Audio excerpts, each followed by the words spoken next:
आप बरेली के स्वाद को किस रूप में देखते हैं? और जब 1947 में हिंदुस्तान की आज़ादी हुई, पाकिस्तान बना, तब पहली बार बरेली में शब्द आया रेस्टोरेंट। तो अगर आप बरेली के पुराने शहर में जाइए तो आज भी वहाँ निहारी है, कबाब है। लेकिन बरेली को जो इधर पहचान दी, तो बरेली में फूटे दरवाजे की तरफ एक है खाना खजाना करके। हाँ। तो वो खान पान में बहुत अग्रणी है, नॉन वेजिटेरियन। अच्छा, पूरी दुनिया के मशहूर शायर वसीम बरेलवी साहब हैं, उनके साथ भी आपने कई पोस्टें डाली हैं जहाँ पर खाने का जिक्र हुआ है, आम का जिक्र हुआ है, दूसरे प्रकार के खाने का जिक्र हुआ है। बरेली बहुत बड़ा शहर नहीं था और मिठाइयाँ भी बहुत मामूली थी। क्या बरेली का जायका सिर्फ मसालों का खेल है या सदियों पुरानी तहजीब का हिस्सा?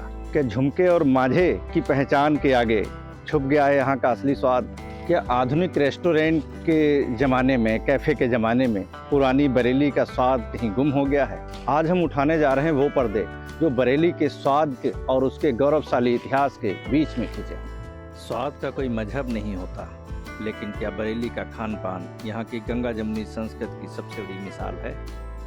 क्या यहाँ की गलियों की सौंधी खुशबू में आज भी नवाबी दौर की रूह बसती है? और बदलते दौर में यह जायका अपनी पहचान कैसे बचाए हुए है? इन तमाम सवालों के जवाब तलाशने के लिए आज हमारे साथ हैं बरेली की विरासत और यहाँ के रग रग से वाकिफ एक खास व्यक्तित्व डॉक्टर राजेश शर्मा। आइए स्वाद और इतिहास के बीच की इस परत को हटाते हैं और चखते हैं बरेली की असली पहचान को। और हाँ, चैनल को सब्सक्राइब करना मत भूलिए। ऐसे तमाम सारी चर्चाओं के साथ फिर से मिलेंगे सुनील मानव पॉडकास्ट। भैया, ये तो बरेली जो है कई चीज़ों के लिए जाना जाता है, कहीं नाथ नगरी के रूप में, कहीं झुमका सिटी के रूप में, और भी तरह तरह की चीज़ें हैं। लेकिन जब मैं बरेली आया तो मैंने यहाँ के स्वाद के बारे में भी चर्चाएं सुनी, चाहे वो बरेली की बर्फ़ी के रूप में हो, चाहे वो प्रियंका गांधी की चाट के रूप में शहर से निकल के एक बनी हो, किप्स के बारे में भी बहुत सारी बातें हुई। तो आप बरेली के स्वाद को किस रूप में देखते हैं? देखिए, अभी जो हम बरेली देख रहे हैं वो नया बरेली है जी। लेकिन अगर बरेली के पुराने दौर में अगर हम जाएं तो वहाँ पर पन्ना हलवाई के खस्ता थी। अच्छा। और मंगा मल का मिठाई थी। किप्स का जो पुराना परिवार था, उनका भी बड़े बाजार में वो था। तो बरेली बहुत बड़ा शहर नहीं था और मिठाइयाँ भी बहुत मामूली थी। पहले अगर मिठाइयों पे हम आएँ तो केवल बूंदी के लड्डू, बालूशाही, सोहन पपड़ी, मालपुआ और बर्फ़ी, मामूली बर्फ़ी। आज तो बर्फ़ी के बहुत सारे रूप हमें देखने को मिलते हैं। तो बरेली का स्वाद जो है, बरेली का जो खालिसपना है, क्योंकि इधर ना ब्रज क्षेत्र भी बहुत लगता है। हाँ जी। ब्रज क्षेत्र को ये भगवान कृष्ण का वरदान है कि यहाँ की गायों के दूध में एक अलग किस्म का स्वाद है। तो ब्रज से भी दूध मंगाया जाता था और उत्तरांचल से भी दूध यहाँ आता था और बरेली में भी अपना दूध होता था। तो यहाँ के जो खोया था या यहाँ की जो दूध की चीज़ें थीं वो बहुत ही बढ़िया थीं। और पन्ना हलवाई की कचौड़ी के लिए तो पहले ये रेस्टोरेंट नहीं थे, पहले दुकानों में जाके लोग दोने में वो सामान दिया करता था तो लोग वहीं खड़े खड़े खाते थे। तो पन्ना कचौड़ी वाले ने पहली बार ऐसा किया कि अपने यहाँ उसने बैठने का इंतज़ाम किया, ज़मीन पे बैठने का इंतज़ाम किया। और ये बड़े बाज़ार में दुकान थी और लोग वहाँ सुबह जाते थे और पन्ना कचौड़ी खाते थे वहाँ पर। और पन्ना कचौड़ी का स्वाद आज भी लोगों के लिए। उसके साथ मंगामल का बहुत बड़ा नाम था। मंगामल की मिठाइयाँ बहुत मशहूर थीं। और ये किप्स का जो पुराना परिवार है, जो इनके बाप दादा रहे हैं, उनका भी विशंभर नाथ जी के नाम से वहाँ बड़े बाज़ार में बहुत अच्छा आउटलेट है।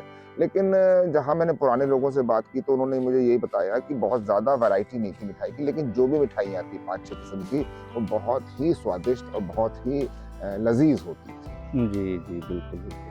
अच्छा, मैंने आपके ही मुँह से कई बार ऐसे विविध चर्चाओं में सुना बिहारीपुर के सोहाल। हाँ हाँ, देखिए, हालांकि ये इत्तेफाक कह लीजिए या क्या ही, मैंने आज तक वो सोहाल देखे ही नहीं है, खाना तो बहुत दूर की बात है। हाँ, लेकिन जिस तरीके से हम वर्णन करते हैं वो बड़ा दिलचस्प होता है वो सुनना। क्या कहते हैं ना कि वैसे तो हर शहर की अपनी एक पहचान होती है। लखनऊ का खाना बड़ा लजीज है। जी। अगर पुरानी दिल्ली में जाएं तो वहाँ के खाने बड़े लजीज हैं। तो वैरायटी बहुत सारी है। इलाहाबाद प्रयागराज का खाने बहुत लजीज है। बनारस की चीज़ें बहुत लजीज हैं। तो बरेली में जो है, पहले जो बरेली बस रहा था तो साहूकारा एक जगह थी जहाँ पर सारे बनिए रहते थे, सारे साहूकार रहते थे। तो जहाँ पर पैसा ज़्यादा होता है तो वहाँ पर खान पान का लुत्फ़ भी ज़्यादा होता है। तो साहूपारा का बाज़ार भी जो है वो मिठाइयों के लिए या कचौड़ियों के लिए या खस्ता के लिए मशहूर रहा। और जो बिहारीपुर का और बमनपुरी का इलाका था, ये भी मिडिल क्लास फैमिलीज़ के इलाका था। और वहाँ पर जो सुहाल और आलू का था, तो सुहाल एक बेली हुई तिकोनी पूड़ी सी होती है, अच्छा, पापड़ी सी होती अच्छा। है, जिसे आप आलू उबले हुए आलू में मसाले मिला के और कसूरी मेथी मिला के उसके साथ आलू रख के उस पे खाया जाता है। तो वो अपने आप में अनूठा है। मैंने एक बार अपनी फेसबुक वॉल पे लिखा भी था कि बरेली में सुहाल जो है वो अकेला है पूरी दुनिया में। तो किसी ने उसका जवाब दिया, नहीं, इलाहाबाद में भी सुहाल बनता है, वहाँ शायद किसी और नाम से बनता है। लेकिन बरेली का सुहाल, बरेली की जलेबियाँ, किप्स की जलेबियाँ बहुत मशहूर रही हैं। और यहाँ पर केसरी जलेबी बनती रही है कि अच्छा। यहाँ जो जलेबी का मटेरियल बनाया जाता है उसमें केसर भी डाला जाता है। और बिहारीपुर में मैंने अपने बचपने में देखा है, जब मैं निकलता था तो ये गज़क और रेवड़ी का भी होता था, तो कि दीवार पे वो उसको फेंटते थे, मतलब जो भी मटेरियल होता है तो उसमें इतना ज़्यादा फेंटा जाता था कि वो जो चीनी का वो एक होता था वो उसको सफ़ेद कर देते थे वो लोग। फिर उससे रेवड़ियाँ कट के बनती थीं, फिर जब गरम होता था तो उसे बेला जाता था। कहीं बालूशाही बन रही है। और बरेली की बालूशाही में सबसे बड़ी बात है कि जब आप उसका कोई भी बाइट मुंह में लेंगे तो अंदर आपके ना रस की पिचकारियाँ जो छूटती हैं मुंह के अंदर, अच्छा। यानी कि हाँ, मतलब जो उसमें शीरा वो बन रसभरी जाता है। टाइप की। रसभरी नहीं, मतलब रसभरी तो अलग ही चीज़ है। रसभरी मैं भी बता दूँ आपको, बरेली की जो रसभरी है ये पूरी दुनिया में मशहूर है। पूरी दुनिया में बरेली से जाती है और बरेली की रसभरी के दीवाने बहुत हैं और किप्स की रसभरी के दीवाने बहुत हैं। जी। तो यहाँ पर एक मिठाई और भी बनती थी, जो ये आपका परवल आता है गर्मियों में, तो इसको छील कर, इसको खाली कर इसको प्रोसेस करके फिर इसके अंदर खोया भर के, हरा परवल, लेकिन वो उतने ही दिन होता है जितने दिन गर्मियों का सीजन होता है। जैसे मेरी छोटी बहन है तो वो हमेशा परवल की मिठाई खाती है। आज भी उसके यहाँ मतलब जाओ तो मतलब मुझे परवल की मिठाई लेके जानी पड़ती है। तो लोग बड़े दीवाने हैं और मालपुए भी यहाँ के बड़े मशहूर रहे हैं। तो मंगामल की जो खुरचन कहते हैं, और शाम को दूध के कढ़ाव लगते थे यहाँ पर। शाम को दूध पीना बड़ा हेल्दी होता है। नॉवेल्टी चौराहे पे भी आज भी कढ़ाव लगता है दूध का, है ना। तो उसमें जो मलाई होती है ऊपर से, उसमें मलाई को काट के देना, दूध को औंट के देना, दूध को बूरे के साथ 2 लोटों में उसमें झाग बनाना, तो मज़े का है। और कुल्फ़ी भी बरेली की, और रबड़ी कुल्फ़ी भी, शाम को आप घरों में होते हैं तो कुल्फ़ी करके आवाज़ निकलता है, तो वो उसके पास एक छोटा सा बैग होता है, उसमें कुल्फ़ी जमी काट होती के जो है, देता था। काट के देता है, धोने में देता है आपको। फिर यहाँ पर एक वो भी आता है जो दूध को मल के रात भर दूध को ठंडक में रखा जाता है, ओस में रखा जाता है, फिर उसकी झाग बनाए जाते हैं। तो उसका जो झाग होता है उसे पता नहीं कहते क्या है, वो भी सुबह ठेलो दिखता है, वो मक्खन मलाई। मक्खन मलाई, हाँ जी। उस पर भी पिस्ता डाल के देते हैं। तो यहाँ तो गली कूचों में इतने स्वाद बिखरे हुए हैं, इतनी चीज़ें। अभी शाम को पता लगा समोसे बन रहे हैं, इमरतियाँ बन रही हैं, सुबह कचौड़ियाँ बन रही हैं, भटूरे बन रहे हैं। अब अगर आप त्यागी के यहाँ चले जाइए तो उसके भटूरे बड़े त्यागी के भटूरे, त्यागी के काफी भटूरे बहुत प्रसिद्ध मशहूर रहते हैं। हैं। दीनानाथ की लस्सी बहुत मशहूर है। जी। सब आप लोगों को शायद कम लोगों को पता होगा कि दीनानाथ लस्सी से मशहूर हुए हैं, लेकिन दीनानाथ लस्सी में मशहूर होने से पहले ये शिकंजी बनाया करते थे, और शिकंजी वालों के नाम से बहुत ज़्यादा मशहूर थे। ऐसे ही तोलाराम है, तोलाराम की जो कुल्फ़ी है, कुल्फ़ी फालूदा, वो बहुत मशहूर है। पूरी ये जो खान पान है बरेली का, चाहे वो दीनानाथ की लस्सी हो, चाहे तोलाराम की कुल्फ़ी हो, चाहे त्यागी के भटूरे हों, तो ये पूरी दुनिया में इसके चाहने वाले हैं। जो भी बरेली से निकल के बाहर गए हैं तो वो बरेली के स्वाद को भूलते नहीं, और जब भी बरेली में आते हैं तो सबसे पहले वो स्वाद की टोह में जाते हैं। आज पूरा बरेली अलग अलग तरीकों से फास्ट फूड से भर गया है, बहुत सारे ठेलों से भर गया है। मोमोज बिक रहे हैं, और नेपाली मोमोज बिक रहे हैं, फ्राइड मोमोज बिक रहे हैं, चाउमीन बिक रहा है, बहुत सारी चीज़ें बिक रही हैं, मंचूरियन है।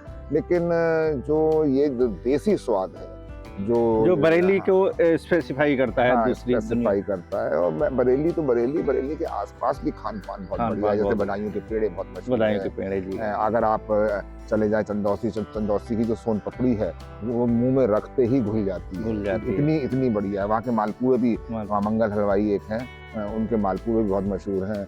और बहेड़ी अगर चले जाएं आप इधर, तो वहाँ की पकौड़ियाँ और इतनी मशहूर है कि अगर वहाँ जो भी रोडवेज की बस रुकती थी वो पहले मतलब पूरी पकौड़ियाँ खा के तब आगे तभी आगे बढ़ेंगी। हाँ, तभी आगे बढ़ती थी। हमने सैकड़ों बार वहाँ खाई है जी, पकौड़ियाँ, जी, जी। तो बड़े मज़े का है खान पान। आप पेड़े की बात कर रहे हैं, अब मुझे याद आ रहा है हमारे एक मित्र हैं सैफ, तो अक्सर बात करते थे दीनानाथ की लस्सी के पड़ोस में एक कॉर्नर पे छोटे सी पेड़े की दुकान वो है। बदायूं से ही मम्मन खां के पेड़े बदायूं में बड़े मशहूर है, अच्छा। तो मम्मन खां की ही शायद वो एक ब्रांच है क्या है। अच्छा अच्छा अब तो अच्छा। फ्रेंचाइजी वाला मामला है। तो अब देखिए चाहे हल्दीराम आ जाए, चाहे बड़े बड़े यूनिट्स आ जाए, चाहे बीकानेर वाला आ जाए, लेकिन आप सब जगह खा लीजिए, लेकिन ये जो देसी स्वाद है, मतलब आज भी अगर वो बड़ा वाला लड्डू मुझे मिल जाता है बूंदी का, है ना, तो मैं वो खाना पसंद करूँ। आज भी मुझे बालूशाही मिल जाएगी तो मैं वो खाना पसंद करूंगा। फिर बरेली की बर्फी से फिल्म बनने से बरेली और मशहूर हुआ। तो कमर्शियलाइज हुई हाँ, चीजें। और फिर यहाँ की चाट भी बहुत मशहूर है। अच्छा। चाट भी बहुत मशहूर है, चाहे छोटे लाल की चाट हो, चाहे और लोगों की चाट हो। और अगर आप जाइए कुतुब खाने पे, तो कुतुब खाने और मोती पार्क हाँ के बीच में जो एक गली है वो पूरी चाट गली है। हाँ। रोज शाम को वहीं चटोरापन होता है। साहूकारे में आप जाइए, चटोरेपन का भी बड़ा हिसाब किताब है। चटोरेपन में देखिए क्या क्या होता है। जी। अब मैं साहूकारे जाता हूँ, संडे को जाता हूँ भैरवनाथ के मंदिर, तो मैं वहाँ एक खस्ता जरूर खाता हूँ। अच्छा। हाँ, विजय की खस्ता जरूर खाने जाता हूँ। हाँ। तो विजय की जो दुकान है, जो खस्ता है, एक तो वो बहुत प्यार से परोसता है। दूसरी बात यह है कि लोग पत्तों में अब वहीं खड़े हुए खा रहे हैं, हाँ। थोड़ा चने डालना, थोड़ी चटनी डालना, थोड़ा हींग का पानी डालना, फिर उनका खत्म हो गया, फिर और डालना और डालना। हाँ। अब वो खा रहे हैं, स्वाद ले रहे हैं। उसके साथ साथ मोहल्ले भर की, देश भर की, स्टेट भर की वहाँ बातें भी चल रही हैं। हाँ। जितनी इन्फॉर्मेशन चाट पे चर्चा हो रही है। नहीं, चाट पे नहीं, दुनिया भर के हाँ। मसलों पे चर्चा हो रही है। चर्चा हो इधर रही है। स्वाद मुंह में है, हाँ। उधर मसले अपनी जगह हैं। किसी के घर में क्या हुआ, कौन परेशान है, किसकी नौकरी छूट गई, किसकी नौकरी लग गई, उसका हाँ। लड़का फर्स्ट आया है, ये सारे मोहल्ले भर की चर्चाएं, पूरे इलाके की चर्चाएं, ये चटोरेपन के साथ जब होती है ना, तो आपकी जो उनसियत बढ़ती है। आजकल फ्लैट सिस्टम में लोग अपने सामने वाले फ्लैट में नहीं जानते कौन रह रहा है। लोगों में दिलों में दूरियां बहुत बढ़ गई हैं। पहले कोई भी किसी घर पे कभी भी चला जाता था बगैर दस्तक के, और उसका स्वागत होता था। आप किसी घर चले गए हैं तो आप रात को खाना खा के ही आएंगे। अब वो नहीं है। अब आपको फोन करना पड़ता है, इजाजत लेनी पड़ती है, टाइम लेना पड़ता है, तब आप जाते हैं। आप अपने दोस्त के यहाँ भी नहीं जा सकते। तो समय ने बहुत परिवर्तन किया है, लेकिन जो समय होता है वो हम लोगों को जोड़ता है खाने पीने से, क्योंकि जब भी आप दो लोग बैठते हैं तो कुछ ना कुछ तो शुरू हो ही जाता है, चाहे वो चाय से लेके और बिस्किट के गिलास हो, वहाँ तक हो। तो ये जो आउटलेट्स हैं बरेली के खाने पीने के, ये बहुत चमत्कार करने वाले हैं, और मुझे लगता है हर शहर में ऐसे होता है। जी। और लेकिन बरेली का स्वाद जो है, दुनिया आके देखे, आज भी वो स्वाद जो है वो बचा के रखा है बरेली वालों ने। कायम है। हाँ, कायम है। कितने भी आउटलेट्स लग गए हैं, कितने भी फास्ट फूड के ठेले लग गए हैं, मैं सोचता हूँ हजारों के हिसाब से हैं। बरेली में पुराने से लेकर नए रेस्टोरेंट के बारे में भी सुनना चाह रहा हूँ आपसे। हाँ, मैंने बताया ना कि पहले जो था कि इस तरह की दुकानें थी, रेस्टोरेंट जैसा कोई लफ्ज़ नहीं था। अच्छा। और जब 1947 में हिंदुस्तान की आज़ादी हुई, पाकिस्तान बना, तब पहली बार बरेली में शब्द आया रेस्टोरेंट, और ये आया चावला से। अच्छा। चावला ने पहली बार रेस्टोरेंट शब्द इस्तेमाल किया। उससे पहले तक लोग दोनों में और दुकान के आए खड़े हुए खाते हैं। तो जो चावला साहब आए, उनके एक परिवार में थे, वो वहाँ पाकिस्तान में बटलर थे एक अंग्रेज़ों के। तो उन्हें पता था कि अंग्रेज़ कैसा खाना खाना पसंद करते हैं, कैसे बैठते हैं, कैसे उनको सर्व किया जाता है। तो उन्होंने यहाँ के लोगों के बैठ के खाने का सिस्टम शुरू किया, और उन्होंने रेस्टोरेंट शब्द पहली बार दिया। जब रेस्टोरेंट शब्द बरेली में पहली बार आया तो लोग चौंके भी थे कि ये कैसा शब्द है। तो उन्होंने कहा यहाँ आप बैठिए, यहाँ खाइए, आप परिवार के साथ आइए। फिर वहाँ पर उन्होंने केबिन्स भी बनाए, तो केबिन्स में पर्दे भी थे, यानी कि आपकी प्राइवेसी का पूरा ध्यान था कि आप कुछ खा रहे हैं। चीजों पे आज बात हो रही है वो उस समय। हाँ, 47 की बात है। और उसी दौर की बात है कि बरेली में एक रेस्टोरेंट खुला था, रियो।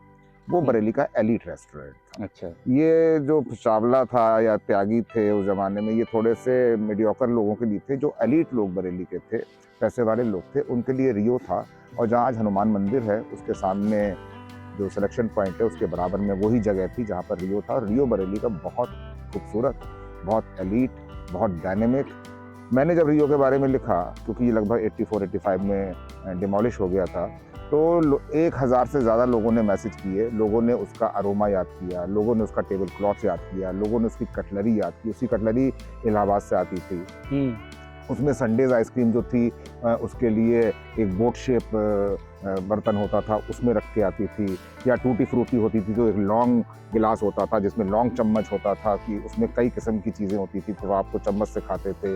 लोगों ने उसका कीमा समोसा, लोगों ने उसकी कॉफ़ी का अरोमा, उसका एयर कंडीशनिंग, उसके टेबल क्लॉथ, कटलरी, पता नहीं क्या क्या चीज़ें लोगों ने याद करी। और फिर क्या था, बेकरी का उन्होंने बहुत ज़बरदस्त लेके आए, रियो वालों ने ही। रियो वालों ने बेकरी शुरू की थी। वो एक नैनीताल से एक बेकर्स लेके आए थे जो उनकी यहाँ बेकरी, उनकी पेस्ट्रीज, केक्स बनाते थे और वो बहुत मशहूर हुआ। जब रियो बंद हुआ तो वही जो बेकरी है, वही जो परिवार है, वो बरेली में कैंट में समय फंस बेकरी के नाम फंस से, बेकरी, हाँ, मतलब वही उसी परिवार ओके। की है ना। तो आज भी फंस बेकरी का जो फंस बेकरी का अपना पैटीज है, जलवा जो, कायम हाँ, है आज भी। जो उसकी पेस्ट्रीज हैं, जी। उसकी पेस्ट्री में जो खास तौर से फ्रेश क्रीम है वो आज कहीं भी नहीं है। आज का सारी जो क्रीम्स आपको और पेस्ट्री में या केक्स में मिलती हैं वो केमिकल्ड हैं, वो अलग तरीके की हैं, लेकिन उसकी जो क्रीम यूज़ करता है वो फ्रेश क्रीम यूज़ करते हैं फंस वाले।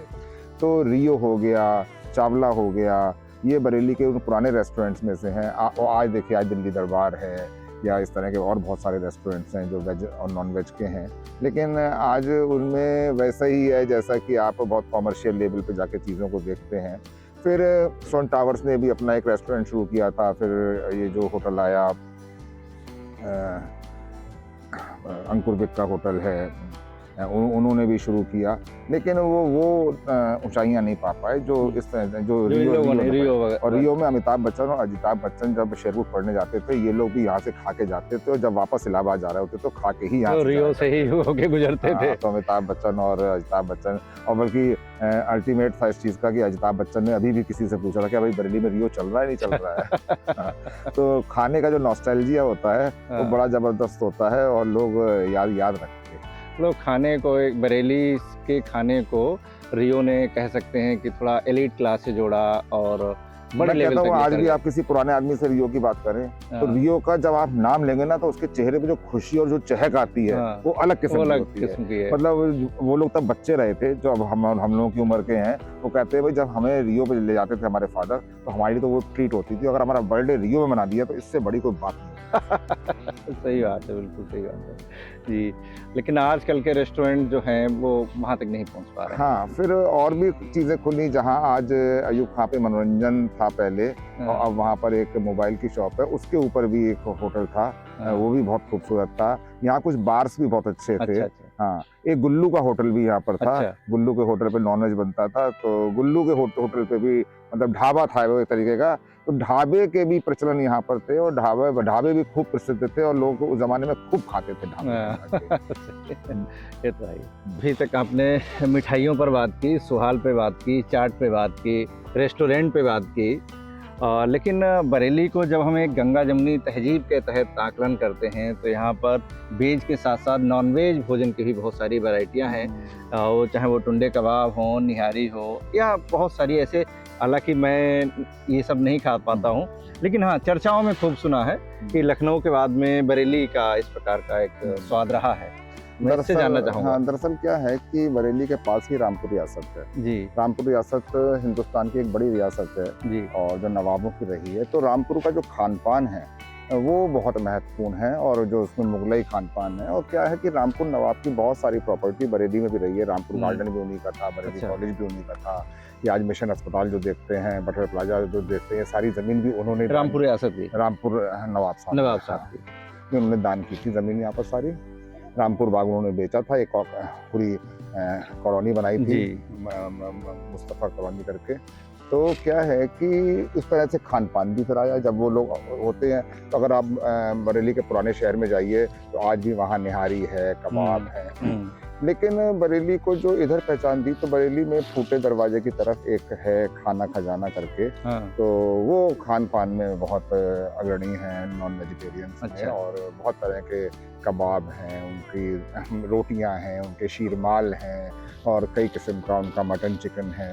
तो जो मुगलई जो स्वाद है, वो मुगलई स्वाद की जो रेसिपीज़ हैं, जो उसकी खुशबू है, जो उसका मज़ा है, वो उसको मेंटेन रखते हैं। ऐसे ही एक शमा करके भी है, जो नोवेल्टी चौराहे पे उनके 2 आउटलेट्स हैं, वो भी अच्छा स्वाद परोसते हैं। अब दिल्ली दरबार जैसे और भी आउटलेट्स खुले हैं जो अच्छा कर रहे हैं, लेकिन जो असली स्वाद है नॉन वेजिटेरियन का, वो इन कुछ आउटलेट्स में ज़्यादा बेहतर है, खाना खजाना प्रमुख में रूप से ज़्यादा कहते हैं बेहतर खाना है। खजाना हाँ। कह सकते अब जैसे कि चुन्नू का एक होटल है, अच्छा। तहसील गेट पर है, हाँ। वो बहुत थोड़ा सा बनाता है, थोड़ा सा वो कीमा कलेजी बनाता है, थोड़ी सा चिकन बनाता है, थोड़ा सा मटन बनाता है, भगोनों में बनाता है, और उसके उतने ग्राहक है जो खत्म हो जाता है, लेकिन वो बनाता है बिल्कुल देसी स्टाइल में, जैसे आप घरों में बनाते हैं। हाँ। तो जैसे घर का स्वाद जो होता है, देसी स्वाद जो होता है, वो चुन्नू के होटल में है, तो लोग वहाँ भी खाने जाते हैं। तो स्वाद एक ऐसी चीज़ है कि लोग ढूंढते ढूंढते पहुँच जाते हैं। और अभी एक बड़ा परिवार रहा है बरेली का, उसके भी जो आगे की पीढ़ियां हैं, वो भी इधर नॉन वेजिटेरियन बहुत अच्छा काम कर रहे हैं। अच्छा। उमर नाम है उनका, और उमर जो है इस समय जो अशोका फोम्स है उसके सामने एक छोटा सा आउटलेट लगा रहे हैं अपना। अच्छा। लेकिन उनके कबाब, उनके रोल, कीमा रोल्स, जो उनकी वैरायटी है, जो उनका रेसिपीज़ हैं, वो बहुत ही बढ़िया है, बहुत शानदार है ना। तो कर रहे हैं लोग, अच्छा काम कर रहे हैं। और हाँ, स्वाद है, और मुगलई स्वाद में तो ये है, अब बहुत सारी चीज़ें बदली हैं। पंजाबी लोग नॉनवेज को अलग तरीके से लेके आए, है ना। हाँ, मुगल अलग तरीके से लेके आए, तो जो मसालों का ढंग है, अब निहारी का तो रात भर पकना होता है, हाँ। है ना। और सुबह जो है उसे आप मक्खन कुलचे के साथ जब खाते हैं तो कहते हैं कि स्वाद बहुत अच्छा होता है। हाँ। अब अगर चिकन को लीजिए तो पहले बटर चिकन आता था, फिर अब काली मिर्च का चिकन है, और कई किस्म के चिकन है। और जो देग का बनना है, अब देग में जो बिरयानी पकती है, देग में जो मटन करी पकती है, जिसे कोरमा कहते हैं, हाँ, है, तो उसके स्वाद ही अलग हैं, उसके खानसामे ही अलग हैं। वो अंगारे रख के ऊपर जिस तरह से पकाया जाता है, ऐसे कबाब है, तो कबाब जो कोयले की आंच पे सिकते हैं, आजकल तो इलेक्ट्रिक भट्टियां आ गई हैं, लेकिन कोयले की आंच पे जब कबाब सिकते हैं, उसमें जो गोश्त में चर्बी होती है और जो उसकी टपकन होती है कोयले की आंच पे, उससे जो धुआं उठता है, जो उसका फ्यूम जाता है उसके अंदर, तो ये सब चीज़ें ना स्वाद को इन्हेंस बहुत करती हैं। तो जो लोग इन स्वादों को बरकरार रखे हुए हैं और जो लोग स्वाद के कायल हैं, मुझे तो ऐसा लगता है कि नई पीढ़ी ने वो स्वाद चखा ही नहीं है अभी तक, जो पुरानी पीढ़ी ने चखा है। और जिस तरह का लज्जत, जिस तरह का मज़ा उनकी ज़बान पर है, क्योंकि उन्हें फिर कुछ और पसंद नहीं आता, हर जगह पे वो थू थू करते घूमते हैं। और चूँकि उन्होंने स्वाद को देखा है, स्वाद को समझा है, आजकल तो खाने के नाम पे कुछ भी चल रहा है। मुझे ऐसा लगता है कई बार कि जो आजकल की पीढ़ी है, वो स्वाद के नाम पे कुछ नहीं जानती है, बस ठूसना है। हाँ, मसाले बाजार में एक जो चीज़ चल रही है वो मैं देख रहा हूँ कि मिर्च। हाँ। अगर आपने मिर्च बहुतात कर दी है, मसालेदार कर दिया है, स्पाइसी कर दिया है, आप सीसी कर रहे हैं, तो आपको लग रहा है बहुत अच्छा है, बहुत अच्छा है, बहुत अच्छा है। जी बिल्कुल। आप बात कर रहे हैं बहुत सारे खाने की, मुझे लग रहा है कि अगर बरेली में रहते हुए दाल मुरादाबादी सूरी कला लैब है या कौन सी, उसके सामने की बात, चर्च के पीछे की जो है, अगर ना बात की जाए। हाँ, ये क्या है, मुरादाबाद का ये कुजीन है, और मुरादाबाद में है, इसमें भी दाल, मूंग की दाल को बहुत पकाया जाता है। उसमें भी कई वैरायटी आ गई हैं, ऐसे छोले कुलचे भी आ गए नए नए किस्म के। तो मुरादाबादी दाल और उसके साथ जो छोलों का लुत्फ है, उसके साथ जो हरे आलू हैं, है ना, तो ये जो कॉम्बिनेशन है, ये उस दाल को और चटकारे लेने वाला होता है। और उसमें जो पापड़ी डाली जाती है, अब आप दाल का लुआब ले रहे हैं, उसमें हरी चटनी है, उसमें लहसुन का टेस्ट है, फिर आप उसमें पापड़ी का कचूमर करके जो क्रिस्पीनेस है, अब दाल का पतलापन और चिकनापन है, उसके साथ पापड़ी की क्रिस्पीनेस है, तो स्वाद को तो इन्हेंस किया जाता है, स्वाद में तो तड़के मारे जाते हैं। तो भैया उस जिससे वो जो ठेला लगाता है वहाँ पर, मैंने जो बहुत सारे लोग बरेली आते हैं, साहित्यकार हैं या तरह तरह के लोग हैं, उन सब की जुबान से सुना है कि भाई मुरादाबादी दाल का मतलब बरेली में फिर वहाँ पे जाना है चर्च के पीछे। उस स्पेशल उसकी कुछ यादगार? नहीं, वो क्या है, बरेली में दाल का ठेला लगाने वाले तो कई लोग हैं, लेकिन जो उसकी दाल में स्वाद है, जो वो दाल बेचता है, क्या ना कि कुछ लोग आउटलेट्स ऐसे होते हैं जिनमें स्वाद बहुत होता है। ऐसे ही मैं देखता हूँ कि सर्दियों में एक चीज और यहाँ होती है, अच्छा, भुनी हुई शकरकंदी। अच्छा। या तो मैंने दिल्ली में देखी है या मैंने बरेली में देखी है। अच्छा। तो भुनी हुई शकरकंदी के आपको ठेले दिखाई देंगे, और वहीं पर वो लकड़ी की आंच में वो भूनी जा रही है, और उसके साथ चटनी वटनी के साथ, नींबू के साथ वो परोसी जा रही है। तो सर्दियों में भुनी हुई शकरकंदी आपको मिल जाए, क्योंकि आप घर में भूनेंगे तो उसके लिए बहुत सारा आपको काम करना होता है, लेकिन अगर आपको ठेले पे, और बहुत वही टेस्ट मिल जाए, हाँ, अच्छा स्वाद है। इस तरह की शिकंजियाँ हैं, इस तरीके के शेक्स हैं बहुत सारे, तो अब तो नई यूथ तो है बहुत तरीके का खान पान पसंद कर रहा है और मॉडर्न खान पान पसंद कर रहा है। जी। और मोमोज तो देखिए, मोमोज में की चटनी जो है जिसमें वो पता नहीं एसिड डालते हैं, क्या डालते हैं, लोग बीमार भी बहुत हो रहे हैं। जी। तो मेरी एक राय ये भी है कि खान पान तो अपनी जगह है, स्वाद अपनी जगह है, चटकारे अपनी जगह है, चटोरापन अपनी जगह है, लेकिन आप ये भी देखें, गुणवत्ता भी देखें कि आप कहाँ का खा रहे हैं, कैसा खा रहे हैं, क्योंकि वो आपकी सेहत के लिए खतरनाक भी हो सकता है। और लोगों ने अपना सामान सस्ता बनाने के लिए जो मिलावटी सामान है या जो कम गुणवत्ता वाला सामान है वो भी इस्तेमाल किया जाता है। तो मुझे लगता है खान पीन हमारी सेहत से बहुत जुड़ा हुआ है, तो इसका भी ख्याल रखना चाहिए। और जो अच्छे आउटलेट्स हैं, अच्छा खान पान है, थोड़ा सा महंगा हो सकता है, लेकिन वो आपकी शरीर के लिए, आपकी स्वास्थ्य के लिए बहुत सुरक्षित है। अभी पिछले दिनों एक बातचीत रिकॉर्ड की थी मैंने सर, प्रभात सिंह और खालिद जावेद के साथ। तो उस दौरान खालिद जावेद जो उर्दू दुनिया का एक बहुत बड़ा नाम है, बड़े नॉवेलकार हैं, वो दोस्त हैं हमारे। हाँ, लोग, तभी मैं ये प्रश्न ले रहा हूँ। और उन्होंने खूब चर्चाएं की यहाँ के खानों की, चाहे वो वेज खाने की बात हो, चाहे वो नॉन वेज खाने की बात हो। और ख़ास करके उनका जो नेमत खाना उपन्यास है उसमें भी खाने की मेरे घर तो वो अपनी बेगम साहिबा से बिरयानी पकवा के लाते थे और हम दोनों खाते थे वहाँ पर। मतलब तो वो हो गए। या फिर जो पूरी दुनिया के मशहूर शायर वसीम बरेलवी साहब हैं, उनके साथ भी आपने कई पोस्टें डाली हैं जहाँ पर खाने का जिक्र हुआ है, आम का जिक्र हुआ है, दूसरे प्रकार के खाने का जिक्र हुआ है। तो बीरेन डंगवाल जी थे, उनके भी मुँह से खाने के बारे में जिक्र सुना है। ये वो हस्तियाँ हैं जो, और अभी मैं शारदा भार्गव जी से बात कर रहा था तो अपने बाबा पंडित राधेश्याम कथावाचक के स्वाद के बारे में बात करते हैं। तो यहाँ की जो मशहूर हस्तियाँ रही हैं, तो उनसे जुड़े कुछ मैं सुनना चाह रहा हूँ। मुझे याद आ गया, आपने मेरी यादों के तार छेड़ दिए। मैनेजर पांडे एक बड़े साहित्यकार हैं। अरे, और मेरे पास ही आकर रुकते थे, मेरे पास ठहरते थे। तो एक बार ये हुआ कि वीरेन डंगवाल जी के यहाँ चलना है, तो हम वीरेन डंगवाल जी के यहाँ हम लोग चले। तो फिर ये हुआ कि डंगवाल साहब मिले, तो ये हुआ कि अक्षर विहार के आसपास घूमा जाए, तो हम लोग घूमे। फिर डंगवाल साहब बोले कि भाई खाना मैं पकाऊंगा, उनकी बेगम साहिबा गई हुई थी बाहर। तो फिर हम लोग सामान खरीदने गए। और वीरेन डंगवाल जो है ना, बहुत किसी भी चीज़ को करते थे तो बहुत लुत्फ लेते थे, बहुत उसके बारे में बातें बहुत करते थे, बहुत टॉकेटिव हो जाते थे। तो उस दिन किचन में मैंने भी उनका हाथ बटाया और हम लोगों ने खाना पकाया और हमने, मैनेजर पांडे ने और डंगवाल साहब ने इकट्ठे खाना खाया। अब आप वसीम बरेलवी कह रहे हैं, तो क्योंकि वसीम साहब की बायोग्राफी में लिख रहा हूँ, तो कई घंटों का उनके साथ बैठ की होती है, 2-2 घंटे, 4-4 घंटे। मैं अब तक उनकी 56 घंटे की रिकॉर्डिंग कर चुका हूँ। तो 56 घंटे को एक दिन में नहीं होते, तो महीनों में, सालों में बहुत सारी मुलाकातें। तो कभी बार उनके बाग से आम आते थे, तो वो देसी आम हम उनके उसमें चूसते थे, ठंडे ठंडे आम जो चूसने का लुत्फ है। या उनके यहाँ की मेहमान नवाजी बहुत खूबसूरत है, अंदर से जो ट्रेज लग के आती हैं उसमें इतना सारा सामान खाने पीने का होता है। तो मैं उनसे कहता भी हूँ, आप शर्मिंदा कर देते हैं। फिर वो जो खाना खजाना बताया मैंने, फूटा दरवाजे में वो रहते हैं, तो वो जो खाना खजाना वाले हैं, तो वहाँ से कभी कभी भी चिकन या मतलब बिरयानी या उस तरह की चीज़ें वो मंगाते हैं, या और शीरमाल मंगाते हैं वहाँ से। इसके साथ साथ उनके घर में भी पकाने का सिलसिला बहुत है, नियाज़ें हैं या और है। उनकी बेगम साहिबा भी बहुत अच्छा पकाती हैं। तो कई बार मैंने खाना खाया है, और जो खाना खाने के साथ जो उनकी शेर व शायरी है, उनकी मोहब्बत है, उनका अखलाक है, उनकी दस्तरख्वानी है, या उनकी लज्जतदार बातें हैं, या वो एक माहौल जो पूरा असर करता है ना, तो खाना अपनी जगह असर करता है, माहौल अपनी जगह असर करता है। खाना के साथ जो माहौल और ये जो बातें होती है, वो खाने की और ना, हम अच्छे रेस्टोरेंट में, हम 5 स्टार में जाते हैं, पैसा इतना क्यों देते हैं? सिर्फ एम्बियंस।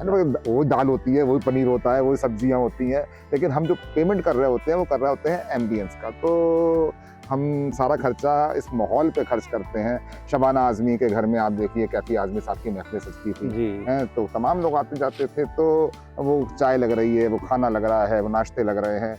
तो ये कैफियत अब परिवारों में ख़त्म हो गई है। आजकल के बच्चे इस बात को महसूस नहीं कर रहे हैं, लेकिन हमने देखा है कि हमारे यहाँ कोई भी आता था तो खाना खाए बगैर नहीं जा सकता। मैं इतने परिवारों में गया हूँ, जिन परिवारों में मैं गया हूँ तो मेरे दोस्तों के परिवार थे, मेरी आंटियाँ थीं, तो अगर मैं गया हूँ तो बगैर खाना खाए वहाँ से नहीं आऊँ। तो ये मतलब एक अनकही सी चीज़ होती है। अब लोगों के घर में अपना ही खाना नहीं पकता है, या मतलब इतने आउटलेट्स बाहर हो गए हैं, लोग बाहर से खाना मंगवाते हैं। आप देखिए ना, जोमेटो, स्विगी सब जो चल रहे हैं, तो किस वजह से चल रहे हैं? क्योंकि लोगों ने अब उस तरह की मेहनत करना, खान पान छोड़ दिया है। पहले खाना खजाना जो हंसल मेहता का था प्रोग्राम, वो हिंदुस्तान में पॉपुलर इसीलिए इतना हुआ क्योंकि आपके जो है शेफ संजीव कपूर फेमस इसलिए हुए कि लोग उस ज़माने में खाना खजाना को देखते थे, खाने की रेसिपीज देखते थे। आज भी कुछ लोग शौकीन हैं जो अजय हंसल मेहता से मेरी बातें हुई तो पता लगा रात भर मसाले उनके यहाँ पिसते हैं। वो भी बड़े भारी शौकीन हैं खाना बनाने के इसलिए उन्होंने खाना खजाना ही बनाया। तो खाना खजाना जैसा टाइटल उन्होंने संजीव कपूर को केवल गिफ्ट कर दिया। उन्होंने मुझे करोड़ों रुपए की चीज़ थी और संजीव कपूर को उसके बर्थडे पे गिफ्ट कर दिया कि दिस इज योर्स। आज उनके तमाम दुनिया में आउटलेट्स हैं खाना खजाना के नाम से। तो खाने के साथ जो खाने का माहौल होता है, जिनके साथ आप बैठ के खाना खा रहे हैं या लुत्फ ले रहे हैं या अपने ड्रिंक्स ले रहे हैं, जो आप अपने आप को रिलैक्स कर रहे हैं। पहले दस्तरख्वान सजते थे, परिवारों में खाना लगाया जाता था, सब लोग एक साथ बैठते थे, चुगलबाजियाँ होती थी, बातें होती थी, बुजुर्ग अपनी जगह हैं, बच्चे अपनी जगह हैं, औरतें अपनी जगह हैं, तो सबके अपने अपने रोल्स होते थे, लेकिन सब लोग बैठ के खाना खाते थे। फिर खाना डाइनिंग टेबल पे आ गया, तो डाइनिंग टेबल पे जब आया तो कल्चर अलग तरीके से हो गया। लोग कांटे छुरियाँ लेने लगे, अंग्रेज़ों को कॉपी करने लगे। अब वो ब्रेड आपसे कट रही है, नहीं कट रही है, ऑमलेट कट रहा है, नहीं कट रहा है, लेकिन आपको स्टाइल करना है।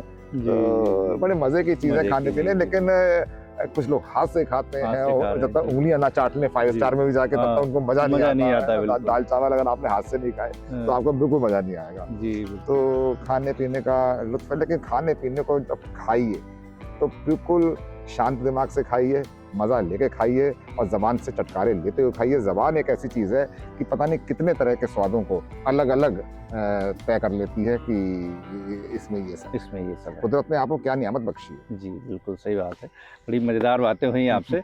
एक अंतिम प्रश्न मैं आपसे या जानकारी ये कहूँगा या उन लोगों के बारे में एक आप राय दीजिए जो बाहर से बरेली आते हैं कभी, जैसे भी लोग हैं, तो चाहे मिठाई के क्षेत्र में हो, पान की बात हो, चाय की बात हो, नॉनवेज की बात हो, तो ऐसे कौन सी फेमस कुछ जगह हैं जहां उनको जब बरेली आए तो जाना ही चाहिए? अब जो ट्रेडिशनल जैसे चाट बाजार है, चाट बाजार में बहुत सी चाट बनती है। अभी अर्चना पूरन सिंह आई थी तो सीधे चाट बाजार में गई थी, किस पे गई थी, है ना। लेकिन बरेली के जो पुराने ट्रेडिशनल आउटलेट्स हैं, अगर आप उन पे जाएंगे, नॉन वेजिटेरियन का मैं बताया, खाना खजाना पे जाएं, शमा पे जाएं, तो आपको स्वाद मिलेगा। या आप इंडियन खाने में जाएंगे तो आप सिटी पॉइंट पे जा सकते हैं, आप पंचम होटल के रेस्टोरेंट में जा सकते हैं, आप सोन टावर्स के रेस्टोरेंट में जा सकते हैं, और कुछ ढाबे भी यहाँ पर हैं जो अच्छा खाना परस रहे हैं। लेकिन अगर आपको मिठाई खानी है तो आप साहूकारे की मिठाई भी खा सकते हैं। आकर ये दीपक, अजंता और अच्छे बना रहे हैं, जो अच्छे पैमाने बना रहे हैं, उनकी गुणवत्ता भी बहुत अच्छी है, अच्छा सामान इस्तेमाल कर रहे हैं। तो सबके अब जैसे रसबरी किप्स की बहुत अच्छी है, परवर किप्स का बहुत अच्छा है, अब अजंता की बहुत सारी चीज़ें बहुत अच्छी हैं। तो अब लोग चीज़ों पे ध्यान दे रहे हैं क्योंकि गुणवत्ता से ही स्वाद चलता है, और स्वाद अगर अच्छा है तो फिर वो आपका लाइन लगा के दिखता है। बिहारीपुर में भी एक चाट का आउटलेट है, वो भी जो चाट बनाता है वो बहुत गजब की बनाता है। अजंता भी चाट बना रहा है, लेकिन आपको उन आउटलेट तक जाना पड़ेगा। तो तोलाराम की कुल्फ़ी, दीनानाथ की लस्सी, त्यागी के भटूरे, है ना, इनका कोई तोड़ नहीं है, अभी तो आज भी तोड़ नहीं है। और जहाँ तक आपने पान की बात कही, पान का रिवाज खत्म हो गया, लेकिन पहले के परिवारों में बहुओं को पान लगाना सिखाया जाता था, पान पेश करना सिखाया जाता था, पान दान होते थे घर में, पान दान दहेज में जाया करता था, ठीक है ना। तो पान का भी बड़ा भारी रिवाज था। यहाँ तो पान दरीबा भी है, तो खाने के पास पान दरीबा है, उस पान दरीबे में सब पान की ही दुकानें थी, पान से संबंधित चीजें थी। वो पूरे परिवार हैं जो पान बेचने वाले और पान का कारोबार करने वाले हैं। तो ये तो ऐसा था समुद्र है, आप बात करते जाएंगे तो नई नई चीजें निकलती जाएंगी और ये सिलसिला कभी रुकेगा नहीं। जी जी जी, बहुत बहुत धन्यवाद भैया। और आज बड़ा स्वाद भरा बातचीत हुई, स्वाद भरी बातचीत हुई जी, बहुत बढ़िया। जायका सिर्फ जीभ तक नहीं बल्कि दिल और यादों तक पहुंचने का नाम है। अगर बरेली के स्वाद और इतिहास की यात्रा ने आपके मन को छुआ हो तो इसे उन लोगों के साथ साझा करें जो आज भी जड़ों से जुड़ी कहानियों और जायके के शौकीन हैं। अपनी संस्कृति और विरासत से जुड़े रहने के लिए चैनल को सब्सक्राइब जरूर करें। धन्यवाद।